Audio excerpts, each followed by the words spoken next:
It's about trusting, ooh, that I can do the job justice, just like a man. Walk in the room like there's nothing to prove. Incoming! Closer incoming! No, they're coming now! Oh, where am I? You washed up. Sorry? Welcome to the island of discarded women, my friend. I used to be somebody. Are you that woman on the radio? Your island job is peladora de papas. Sorry, what? Potato peeler. 87% match for your skills. Okay, that's not... Anyway, what is the second best match then? Host of the Island Podcast. Are you kidding me? No, see, that's me. That's perfect for me. It's about trusting, ooh, that I can do the job justice, just like a man. Walk in the room like there's nothing to prove. When you trust me, I will trust you. When you trust me, then I will trust you. Yes. No, that'll work. That'll work great, don't you think? Yeah. So then after that, we'll go into our new piece. Right. Okay, great. That sounds so good. I'm sorry, I didn't mean to interrupt. No. We're finishing up our sound check tonight. Yeah, hi, Zippy. Hi. Yeah. Huge fan. I love that one where you're like, oh, darling, you can fly. Whatever. I can't sing like you, but I love it. Great. It's really good. Yeah. Thank you. I'll see you later tonight after the show, right? Yes. Yeah, good. I'll be there. Hey, Shanan. Oh, hi, Day. Hi. Are you filling in for Regina tonight? Yeah, she's covering a few shifts at the Anger Hut. Wait. Yes. Yeah. She's covering for me. I'm taking the night off. Good for you. Wine? Yes, please. I would love some wine. Do you have a cab? Of course I do. Oh, that sounds really good. I'll have one too. Coming right up. So, long day at the Anger Hut? Oh, long day, long week. Yeah. In the world. Right. I have your wines here, lady. Wow, that was fast. Thank you. Okay, Yes, great. thank you. That's Here's fine. to a glass of wine after a long week. Yes. Yes. Cheers. This wine is good. Mm-hmm. I have to admit, when I arrived on the island, I sort of wondered about the wine. Oh, Yeah, no. that's We have a good selection thanks to Drone Drop, okay? Oh, yeah. here's to the drone drop. Yes. So, let's hear about this week of yours, yeah? Oh, that's okay. No. You're at the wine bar. Yeah. The perfect place to spill your guts. Yeah, here. Come Okay, on, all right, come here we go. on. All right, well, you know why I'm here, right, on the island? Well, only sort of. No. Oh, okay. Well, see, all right. I was discarded by my family after the 2016 election. Wait, what? Wow.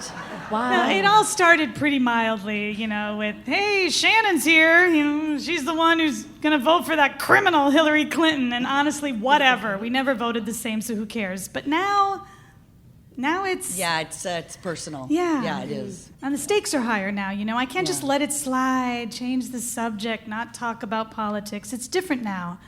And they come at me. That divide in our nation is perfectly represented in my family. So that's fun. Kind of ruins Thanksgiving. Oh. What's interesting, by interesting, I mean exhausting, is that I feel like I'm constantly being baited, Like they want to fight, and that's the last thing I want. Well, you know what my brother did? I mean, it's kind of what started this whole thing. Yeah, can I get more wine? I'm going to need more wine. Oh, okay. Yeah, I get got more you. wine. Here. Thanks. Yeah, okay. My brother signed me up to be a member of the NRA. Wait, what? Are you kidding me? What? Why? I know, why? That's a good question. I think he thought it would be funny. Wow. That I needed to be taught a lesson about what, I don't know. But see, shortly after the election, there was this shift between me and my family. I was always so proud that I went to college, and I thought my family thought so too. But suddenly, I was put down for it. My degree, my knowledge, the way I lived my life separated me from them and their view of the world. And the worst part was how they accused me of thinking I was better than them because I believed in certain things. Oh, yeah. That Black Lives Matter, that children shouldn't be put in cages, that my body is my own and no one else's, that climate change is real, that semi-automatic weapons with magazines that can hold hundreds of shots should be illegal. Yeah, right. Totally. Amen. I mean, I come from a long line of deer hunters. I mean, shoot the deer, mount it, eat the venison. I don't care. No one is after your guns. But 34 people were killed just this week in El Paso and Dayton because there are men who can order semi-automatic weapons online with no problem. A weapon whose only purpose is to kill mass amounts of people quickly. Anyway, the week I found out I was a member of the NRA, 49 people were shot and killed in Orlando. Do you remember that one? Yes. Yep. Oh, yes. It's been a while, and there have been so many shootings since then, it's hard to keep track. And most of the victims in that shooting were also Hispanic, just like El Paso. Yeah. Orlando was a big one, but within a year it became the second deadliest mass shooting when another gunman shot 52 people in Las Vegas. Anyway, my brother signed me up for a membership, and I remember being so hurt and bewildered, and within hours I was inundated with emails thanking me for joining, welcoming me to the family. Wow. Have you ever tried to cancel your membership from the NRA after yet another mass shooting? I have. It's not easy. Wow. Far from it.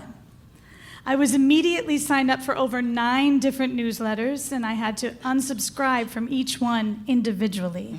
You have unsubscribed from NRA special announcements. You have unsubscribed from Friends of NRA. You have unsubscribed from Gals with Guns. Wait, what? You have unsubscribed from NRA-ILA alerts list. You have unsubscribed from Wayne LaPierre, Chris Cox, some other guy who really likes guns. I had to unsubscribe from each one at a time, and it took a minimum of 2 or 3 times before I was successfully unsubscribed. And meanwhile, my inbox was filled with links to articles and newsletters. This newsletter is not a gun-free zone. Do you like heart-racing videos? We have reviews on the hottest guns and gear. So as I read about the victims in Orlando that week, I was receiving emails that contained video tutorials on how to protect myself if I had shot someone. Because I have a right to defend myself and my loved ones, watch this video, it would say, to discover the easy, simple way of surviving the legal aftermath of a shooting. 49 people in Orlando, and they were worried about my survival. Yeah. But actually, that wasn't the worst. I could click unsubscribe all I wanted, but I still had to cancel my membership. This is Deborah with the NRA membership offices. How can I help you today? Yeah, I need to cancel my membership. Okay, well, what's your membership ID? I don't know. Can you just search by my name, Shanan Custer? Sure, I can do that, but I need your membership ID. I don't know it. Well, I can fix that for you. If you know your ID, then you can take advantage of all of our programs. No, you don't understand. I want my membership canceled immediately. Deborah was silent after that. She didn't speak. I mean, it was a full 6 seconds of dead air, and that is a long time. I just need you to cancel my membership. Keep the money, whatever, I don't care. I just don't want to be a member of the NRA. Can I ask you why you want to cancel your membership? My brother signed me up. It's a joke, something, I don't know, but I don't want it. I want my name taken off the list. I do not want to be listed as a supporter of your organization. I am disinclined to do that. I swear to you. She said that she was disinclined to do that. Deborah was disinclined. I don't think you're understanding me. Cancel my membership. Give it to someone else. Burn it. I don't care. But I will not stop calling you until I get this done. You will need to write a letter, explain why you don't want to be a member any longer. I never wanted to be a member. The records will show that I didn't pay for my membership. But you are a member, and this is the time for us to gather and protect our Second Amendment rights. Stop. How do I cancel my membership? Well, you can't. What? Not over the phone. And how do I cancel it, Deborah? You will need to send a personal letter. A personal letter? It needs to be signed by you, and it must explain why you want to pause your membership. No, I don't want to pause my membership. I want to cancel my membership. And at this point, I just started shaking and crying. I mean, what was happening? I am disinclined. So, okay, I am to understand that I can only cancel this membership that I never actually signed up for by writing a letter and sending it in the mail? Is that what you're saying? Yes, ma'am. Well, that is ridiculous. Where am I supposed to send this letter, and to whom? You send it to the Director of Member Services. Does this person have a name? You send it with attention to the Director of Member Services, 11250 Waples Mill Road, Fairfax, Virginia, 22030. Can you please slow down? And you must send your letter in triplicate, and each copy must contain your member ID. Triplicate? Fine. What the hell is my member ID? And that's when Deborah hung up on me. What? I sent the letter, not once, but twice, in triplicate. What? Until it all stopped. The emails, the newsletters, the phone calls, the glossy gun magazines. It took, all told, 3 months. That's just Weird. I know, it's weird. it's a lot. I guess I guess I just don't understand why it was so contentious. I don't wear my Planned Parenthood sweatshirt to family events because I know it would upset some people. I don't post crap on their Facebook wall or forward political emails. I don't make donations to liberal organizations in their name, but that same courtesy isn't afforded to me. And I swear to you right here, if my Aunt Beverly sends me one more meme of Trump being held by Jesus, I'm gonna burn something down. So you just have to hang on until the next election? Yeah. It's only a year from now. More wine? Yes. Yes, please. Yes.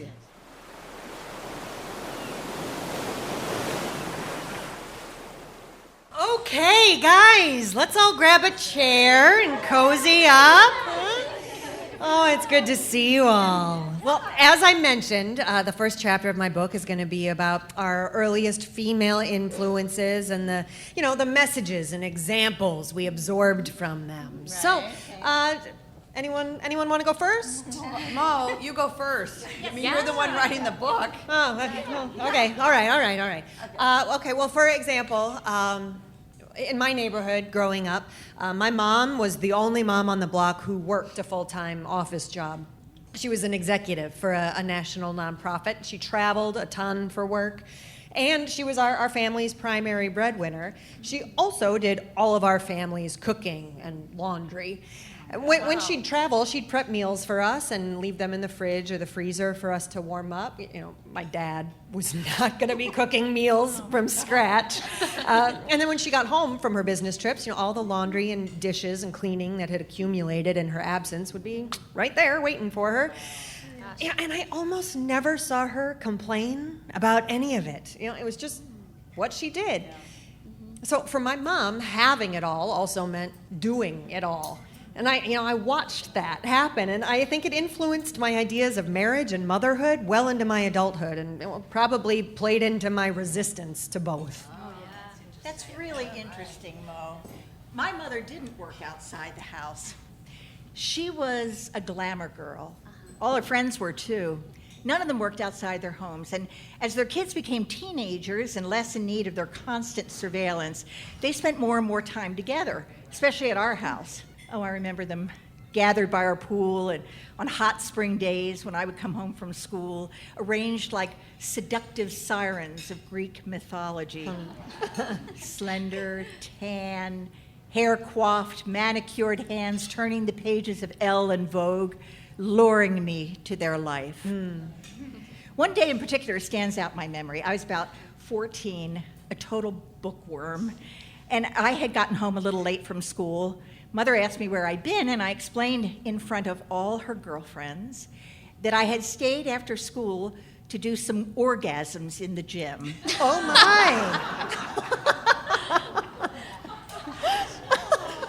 There was a collective gasp, and then chuckling. My mother said, "Show me. Show me what you think an orgasm is." I folded my arms into wings, putting my hands in my armpits, thrusting my elbows back and forth. Mother nodded. Yes, we call those bust exercises. Oh. Bust exercises, Nancy. Oh, Nancy. Mortified, I ran upstairs to my room and grabbed my dictionary. I was looking up orgasm when Mrs. Vandenberg walked in. She stared at me with a look so fierce, I was frozen in place. And then she spoke. "You are smart, Nancy. You are so smart. Make that the thing everyone notices about you. Surround yourself with interesting people, even if they aren't friends. Expose yourself to ideas and points of view that make you uncomfortable. Don't gossip. Read voraciously. Travel everywhere and work. My God, always work. Find work that engages your brain, that puzzles you and challenges you, even keeps you awake at night, thinking. cultivate your mind, make your little egghead happy, and you will not wake up someday and realize that you are bored to tears. And with that, she turned and walked out. Did you take her advice? You're damn right I did. To the letter.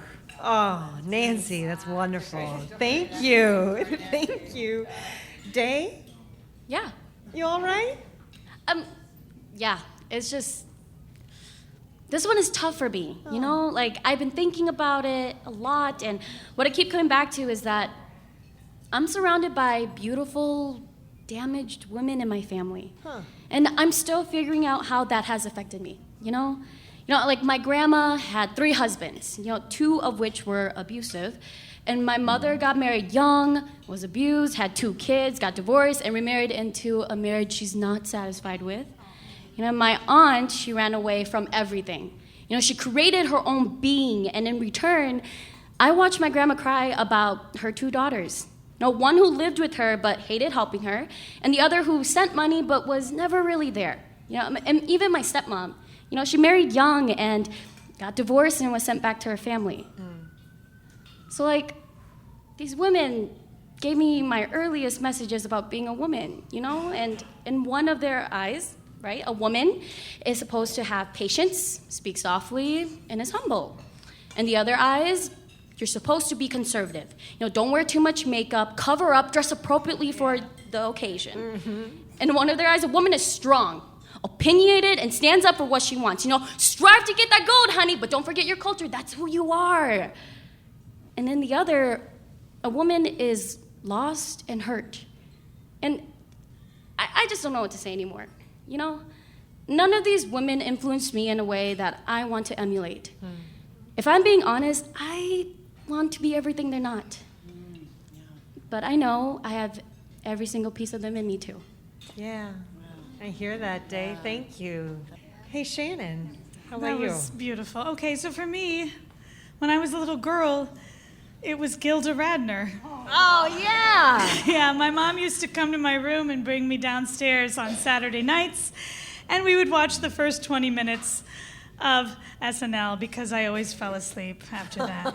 And later we started recording the show on our top loader VHS recorder, and I would fast forward until it was a Gilda sketch. She was funny, but she was real, and she could create entire scenes and be the only one on stage, and it was like a gift, right, that we got to see this real thing happening. Her Judy Miller show, she played this little girl who was just playing in her room, and I was a brownie, so I was so in. It was a revelation to me. You know, she'd be like, "What the queen doesn't know is that who's coming is the very wicked queen of Germany, Queen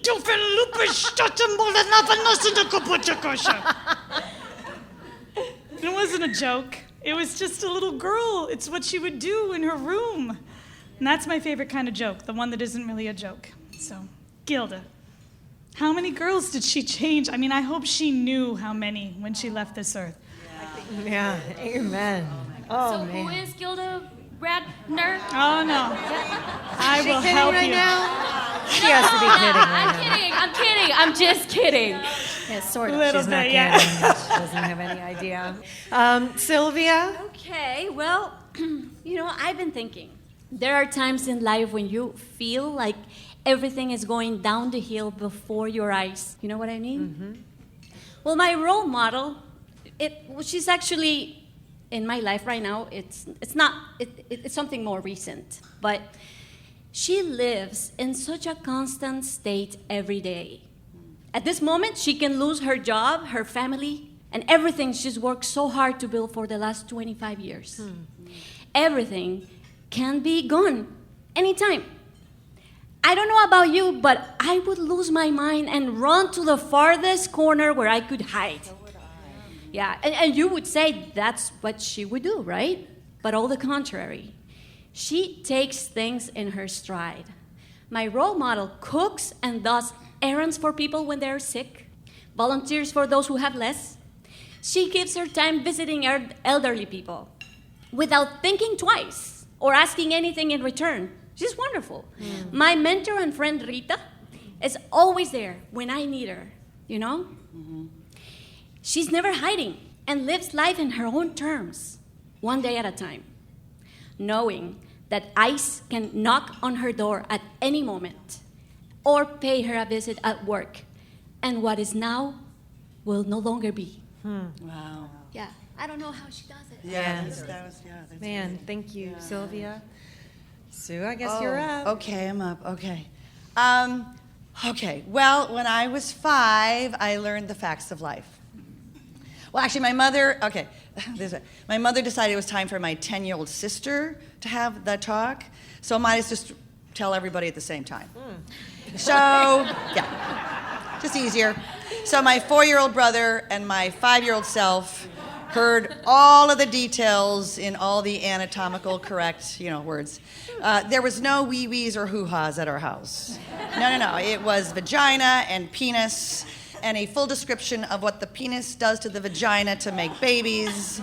And I remember thinking, okay, so whatever that means.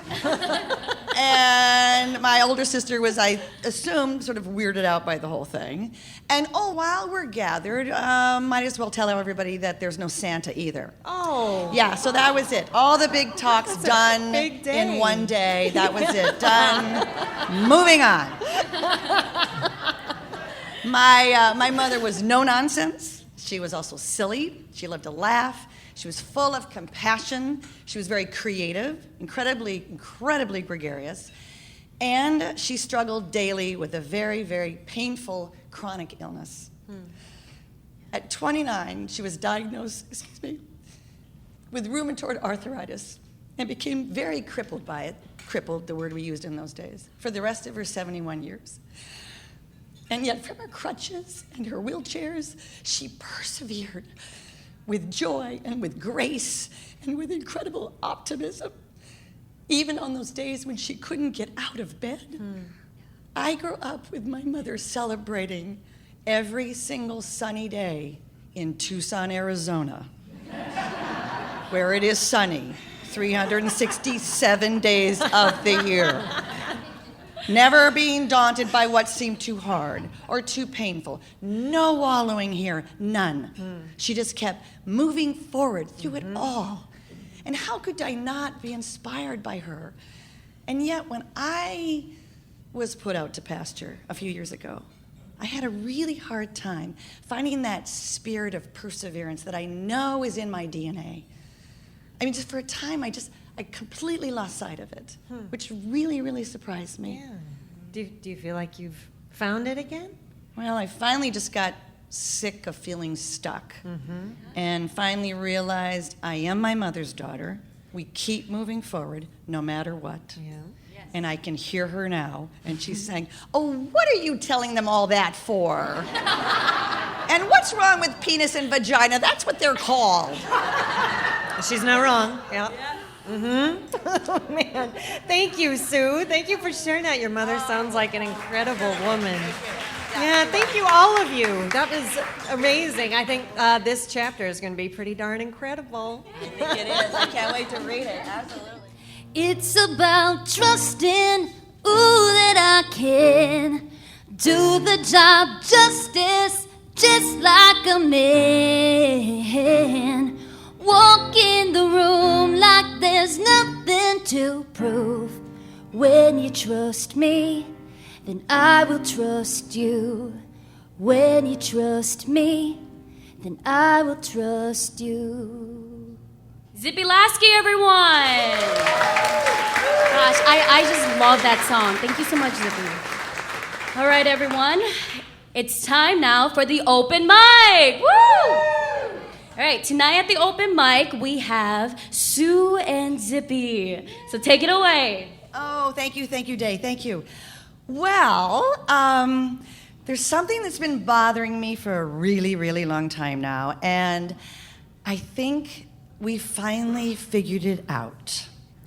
Do-up-be-do-up-be-do-up-be-do, wap-a-ba-do-up-be-do-up-be-do, wap-a-ba-do. Dear Mitch, now I know all you older white guys in power are not all named Mitch, But Lindsay was also a girl's name, so for the sake of ease and clarity, I'm just going to call you all Mitch for right now, okay? Great. So, dear Mitch, I know life is really, really hard for you right now, and that you are scared out of your minds, and I am so sorry. I mean, I really, really am. I mean, after thousands and thousands and thousands of years, which is a really long time, you're seeing your grip on power slowly slipping away. And you're terrified. I get it. I totally get that this is a really, really frightening time for you. Of course it is. Of course. Yes. Goodbye now, baby. It's time I move on. We've been dragging our feet for much too long, and I'm tired of singing this same old sad song. You know what this reminds me of, Mitch? When I was in the 2nd grade, a girl in my class got stuck hanging from the top bar in the middle of the jungle gym. Somehow she got up there, but she couldn't get down. And she was just hanging onto the bar with both of her little hands just as hard as she could. And she was so panicked. You could see it in her eyes. And I bet that's how it feels for you right now, Mitch. You're just holding to that top bar of the jungle gym just as hard as you can, because letting go of the bar isn't an option, right? I mean, you'd fall, right? But how hard? Who knows? So you just keep hanging on for dear life. But here's the thing, Mitch. As much as you're freaked out about what life would be like without having all the power you've always had, you can't hold on to the bar forever. You just can't. Your arms are already losing circulation, which I think is why you're saying all those crazy things. You know, about women being host bodies. Mitch, your mom was a host body? I don't think so. Or when you said those smart women needed to go back to their countries, which is here. I mean, that was kind of goofy, you know. Or the nutty things that you're doing. I mean, you're stealing children from their parents, and you're giving drunk boys lifetime appointments, and you're letting foreign governments run our elections. I mean, come on, that's all weird, out-of-body stuff, right, Mitch? Clearly, there's a lack of circulation happening here, huh? Yeah. Take the leap, darling, let go of the bar. I know you're scared of falling, I promise it's not far. Close your eyes and dive down, baby. There's not much left to lose. By the way, it's not me, it's you. I know you don't want to hear this, but someone needs to tell you. Mitch, you won't have complete control over everyone very soon. Oops, I'm sorry. That's making you tighten your grip on that jungle gym bar, isn't it? Yeah. But it's just time, okay? It's just time to take off your crown and turn in your cape and shred your membership card and give up your keys. It's just time, Mitch, to let go of the bar. Just let it go. You'll fall a little bit, not far. You'll be fine. You'll be just fine. Really. Goodbye now, baby. It's time I move on. We've been dragging our feet for much too long, and I'm tired of singing this same old sad song. Not that I don't appreciate some of the great things you've done. Of course I do. Heck, some of my best friends are older white guys. I mean, my dad became an older white guy. Well, he walked the walk big time, so that's different. Hell, I'm married to an older white guy who I adore. I love older white guys. But your reign is over, okay? And now it's time to let those of us who have never been where you've been or seen what you've seen take our place at the table or up on the dais or at the inauguration. I know you've been praying that we would just go away, but we're not going away, Mitch. We're just not. I'm so sorry. But you know what? I would be happy to help you pack up your box or hold your hand as you walk out the door. I could totally do that. So, thank you for your service, Mitch, and all you sons of Mitches.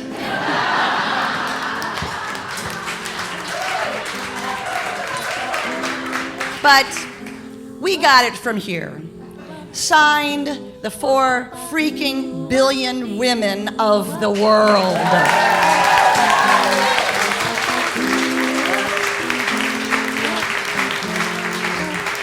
I'm leaving you, darling, for somebody new. Been a long time coming. I'm sorry to tell you that it's too bad, so sad, baby. What's a girl left to do? By the way, it's not me, it's you. By the way, it's not me, it's you. By the way, it's not me, it's you.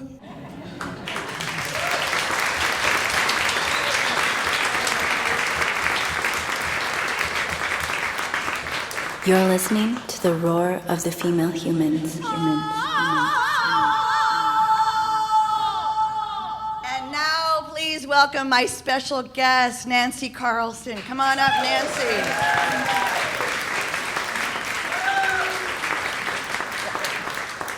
Nancy is a writer and an illustrator of children's books, right? Everybody knows that, yes?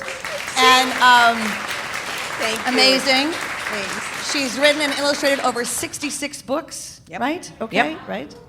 Now, you said that you knew you wanted to make pictures and tell stories since you were in kindergarten. Yep. So what was there a particular children's book that inspired you at that young age? You know, my parents read to me when I was a little girl, which I'm so thankful for, and they brought me to the library. But most of all, it was my sister and I, we would lay in our beds after school. And in my era, we're similar, I Yes, think, in sure, our era. of course, sure. There were no sports, there were no, No. after-school activities, so my sister and I would just lay on our twin beds and draw and tell stories to each other. And mine were always like popular girls that rode horses or whatever, and my dream. Yeah. And my sister had her little dreams, and we'd talk, and it just, we both wanted to draw and tell stories with our art, both of us. Wow. Did she also? Yeah, well, she became a art teacher. Oh, okay. And librarian. Oh, and So a she- library, yeah. Double, yeah. Yeah. So we both ended up in books in different ways. I'm sure there's a special display in all of her libraries of your books, Yes, don't there you think? is. Oh, just in case, you might want to look at these books. The C. Yes, exactly. So you say that a lot of your stories are taken from your own childhood experiences. Yep. Now, your first book that you wrote and illustrated is Harriet's Recital. And Harriet is a ballet dancer, a dog. Yep. Right, a dog. Golden Retriever. Yep, okay. The ballet dancer who was scared to perform her first recital. Is this a true story? Well, okay, yes, it is, Good. but I never was in dance because we didn't sign up for things like that. It was actually I had to play the piano in front of some people. And I was terrified, and I ran off, and I wouldn't play my piece. And so, you know, as I say to people, is the best place to start as a writer is with your own life. Mm-hmm. And so I kind of channeled that nervous feeling trying to play the piano in front of people into a dance recital. Because one thing about picture books that people, I don't think a lot of people really understand this, is that action is more important than someone sitting at a piano is not as interesting as somebody moving Yes, right. in the That makes picture. sense. So, Yeah, right. so it became a dance recital, but it was channeling my fear of being in front of people. Yeah. Definitely, yeah. Okay. So your most recent book is called Sometimes You Barf. True story? Well, What happened kind there? of. I was one of those people that was terrified of barfing. Okay. I mean, it's one of Okay. the top 10 phobias. I don't know if you know that, but it is. And, well, actually, the whole book came about because I don't know if you know, but I did a doodle a day for 10 years. Yes. And I posted it on my website. Yes, Thank yes, you. yes. And one of the doodles I posted was, I don't know why I did it, but it was a little girl sitting in the nurse's office with a bucket. And I wrote under it, sometimes you barf, it's okay, you get better. And I thought, it was a popular doodle, but I kind of forgot about it. But I was meeting with my editor, and he had rejected like 4 of my book ideas. And then I said, I forgot to bring the best one of all, darn. It's called Sometimes You Barf, It's Okay, You Get Better. And he goes, that's the book I want. So I went home and I wrote it. Oh, funny. But it was I was terrified of barfing, so I put my own feelings in there, and it actually kind of cured me. I'm not that scared about it anymore. Seriously, it cured you? Okay, guess what I do? Mushroom hunter. Oh, really? Yeah, I mean, that is makes that you barf. like throwing, Yeah. So, Yeah. I mean, I eat mushrooms that I find in the woods, and sometimes so they're... occasionally, yeah, you can barf, but I've been okay. I'm alive. Because they're not edible? You're picking the wrong mushroom? Yeah, Hopefully you got to not have that. your book with you. Yeah, but, exactly. Well, so your optimistic messages obviously permeate your books. So things like you can barf and that's okay, Yep. or the no one's perfect, or we all have fears, we all have anxieties, some of us have disabilities. And so what I love is your books help kids learn how to cope with challenges. So speaking of challenges, you personally faced a tremendous challenge when your husband Barry and your business partner, who was also your business partner, you discovered a sort of a crisis when he was in his mid-50s. Can you tell us about that? Well, he got a really strange form of dementia called FTD, frontal temporal dementia, so it affects right here in your brain. And it was really slow to figure out, and by the time I discovered he had it, our finances were ruined. My career was like teetering. I, had to find someone else to help me with my book contracts and everything. And it was a really horrible, horrible form of dementia, and it was a 5-year journey. And the thing that I learned, I guess, out of it is that all of us, every single person in this room they can dig deep, and you can get out of it. Like, I was so unprepared for anything icky. Mm-hmm. Like, I never had anything that was negative in my life. When this happened, I remember pulling my kids aside and saying, okay, you've never experienced icky. This is your turn. Mm-hmm. We're all going through this. We're going to survive. And we did, and it's been a really long and hard journey, but we did get through it, and I just learned a ton about myself. So let me just ask you about that. So he was your business partner. You were the artist. Yep. So when did you discover that there was some the FTD affects your personality? So am I right? That's the time of it's not so much the memory loss; it's more of a personality change. Yeah, it's not memory at all. Yeah. So I think one of the first signs was our car was all beat up. Like, there were constant car accidents. I mean, like the side mirror was hanging off and things were dented. And then another thing is people with FTD wear the same outfit and they have rehearsed conversations. So we'd go out with friends who are here tonight, and he'd say the exact same thing over and over again. It'd be like, Barry, you've just told them that, and but the dressing was, I'd be like, you're wearing that shirt again. Yeah. And also, I guess the biggest thing that happened was I opened up my email one day, and I had a joint letter from 3 families that said, you owe us a lot of money. And I had no idea. I had no idea. And I just remember just melting, like, how am I going to do this? how am I going to figure this out? But you so didn't far, know, you did, at that time when all that was happening. no idea. You had no idea. He was undiagnosed at this point. Well, anybody Yeah. heard of FTD in this group? I mean, Actually, thanks. Yeah. I mean, it's a really weird form of dementia. I thought it was depression or maybe, I didn't know. So when did you finally realize that this is something that was so amiss that you got a diagnosis? Well, it was thanks to a good friend of mine took me out to dinner, and no one had ever said anything to me about his odd behavior, but people were seeing it. And this particular person took me out to dinner, and he just sat me down and he said, "You know Barry's fucked up, right?" Oh, can I say that? It's podcast. Oh, I'm sorry. Yeah, no. Hey, welcome to podcast land. Thank you. You can take that out if you want. No. So I was like, what? And he went on to say all this behavior he had noticed. And was he familiar with FTD, this friend? Yeah. No, not at all. He was like, something is really wrong. He worked with Barry on a lot of stuff. So, and then I was going to divorce Barry. I was so irritated with him. And my lawyer said, before you divorce him, why don't you bring him to a neurology clinic? Oh, wow. And that was the second really great piece of advice. And I brought him, and it was, like 3 weeks or something of going and being tested, and they knew right away that's what it was. Wow.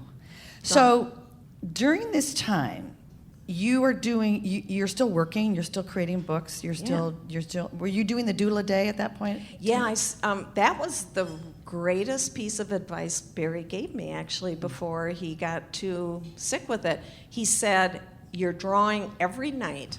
Why don't you post it? It's going to sell books. Yeah. Because it's going to remind people that you're out there. And so with his help, I started posting it. With huge amounts of followers. Yeah, I Very mean, it popular. grew. It was really small. I just had some loyal fans in the beginning. Yeah. But yeah, then it grew, and I mean, it's not gigantic, but it was a good amount of people that were waiting for it. It was great advice. That was his idea, not mine. So what's interesting to me is your doodles would sometimes reflect what was going on with him. Well, exactly. Like in the beginning, before he was diagnosed, I would draw him sleeping in a chair, and I'd say dozing again. One of the things about FTD is they just doze off anywhere. And I'd draw him, and I'd say he's dozing again. Another fun Friday night, really negative and really being bitchy about it. And my kids... Well, you didn't know. I didn't know. Yeah, right. But my son, Michael, took me aside and said, I wish you wouldn't post those things about Dad. And I was like, thank you. I am becoming the crabbiest person on the planet. And I was glad that he had the guts to point that out to me at the time. So, but it's fascinating to me because I saw some of those. It's like your dogs and your bears and your all this. You're geared for children. These illustrations, and then you've got the man who's getting very thin, and the birds flying.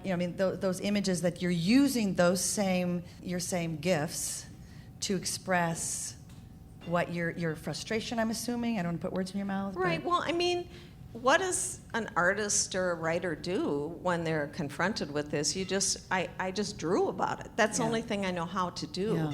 I mean, I went to a support group and I could barely speak. I'm Swedish. I don't want a hug. I don't need all that.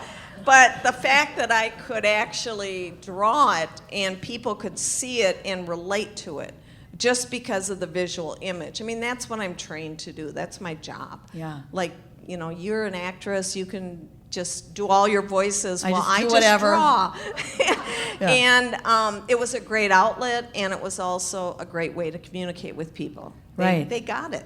Yeah, they totally got it. And then there was a special doodle that you did. Well, he declined. Mm-hmm. So there was a time when you had to file for bankruptcy, right? Mm-hmm. And then there was a slow decline where he ended up in a home in a facility. 3 years, nurse care center. I keep having to learn to say the right terms, but it was a care center, community. And then he was still in his early 60s when he died, wasn't he? He was 67.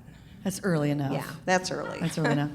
But you did a special doodle to let everybody know that he had passed away. Can you tell us about that? I just drew trees with birds flying off into the sky. And I didn't even, I just, that's all I posted. And everybody knew, you know. Everybody knew, yeah. It was pretty great that that communicated. That's all I need to say. Yeah.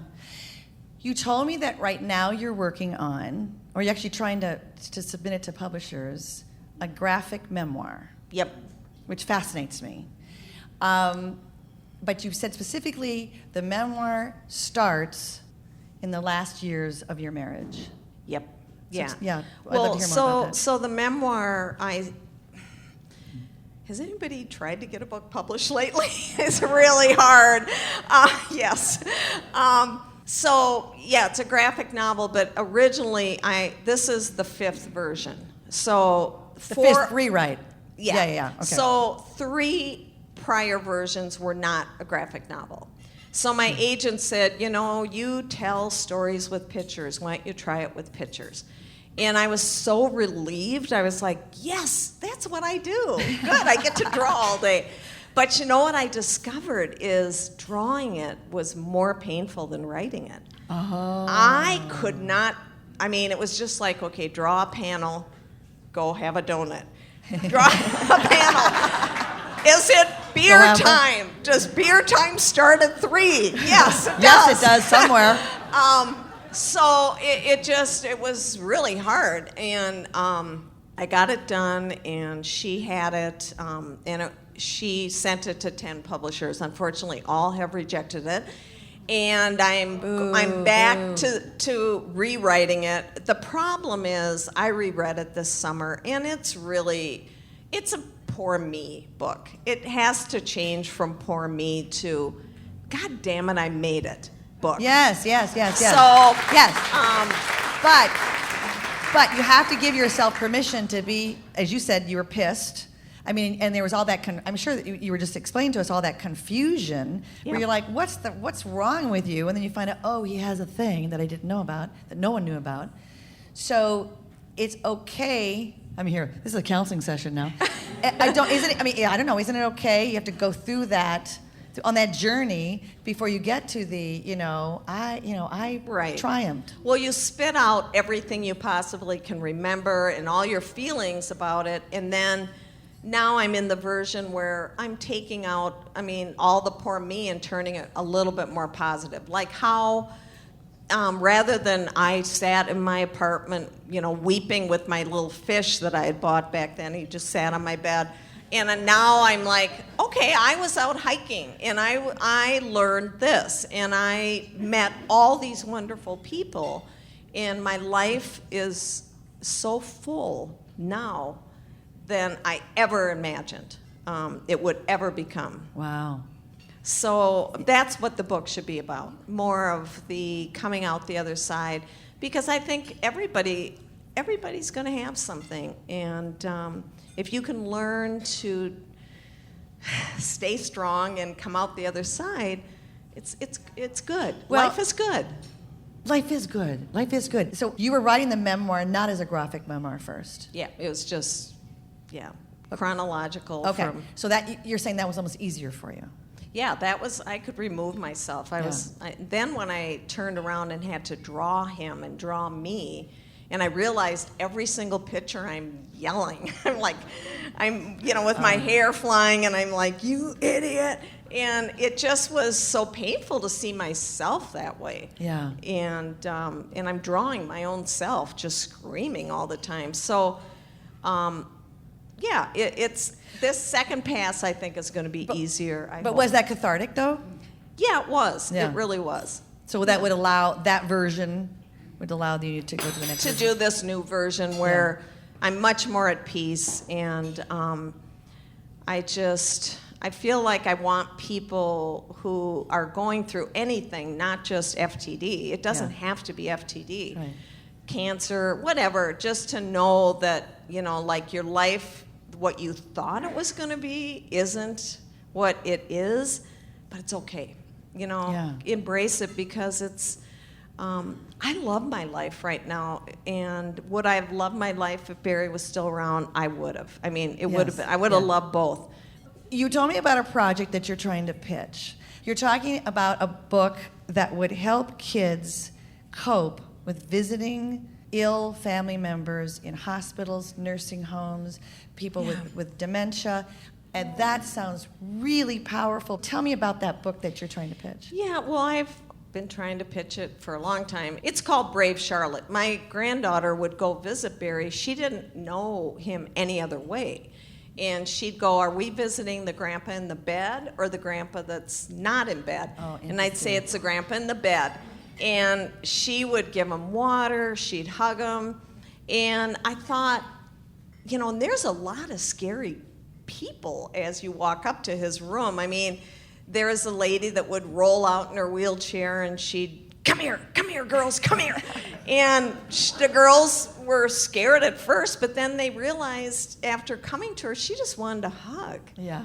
And so I thought, Charlotte's so brave to go there, and I hope someone will buy it. I'm trying to pitch it to the Alzheimer's Foundation, or Association.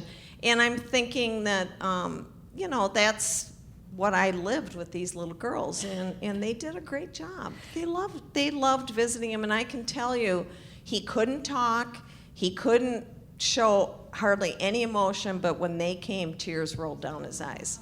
Yeah. And so, you know, you think He knew. people that are chicken to go visit someone who might be really uncomfortable to look at, they may not be able to speak, but they know you're there. Yeah. They do. Yeah, So yeah. it's really important. No, very important, because I just think as far as like using all your gifts, to, you know, working with children, and then your recent experience in these last few years, and putting that together, that what a great gift. I would buy the book. Wouldn't you buy the book? Yeah, I'd buy the book. Of course. Thanks. Of course. Keep on doing what you're doing. you. Thank you very much for Thanks coming for having today. me, Sue. And posters. Really appreciate it. We got There's posters. Don't forget the posters. Yeah. Thank you, Nancy. So that's our show. I want to thank our fabulous cast. Dae-Sing Yang, Nancy Bagshaw-Reisner, Shanan Custer, Silvia Pontaza, Mo Perry, and Zippy Laske, our beautiful singer-songwriter. And tonight's episode was written by the entire cast. And thank you to our lovely engineers and male allies, Barry Madore and Tony Axtell. And thank you to our wonderful volunteers, Suzanne Egley and Carolyn Denton. And thank you to Lynn Gordon and the incredible staff here at the North Social Hall. I also want to thank our sponsor, Flip 'em the Bird. When you don't have the words, let your gloves say it for you.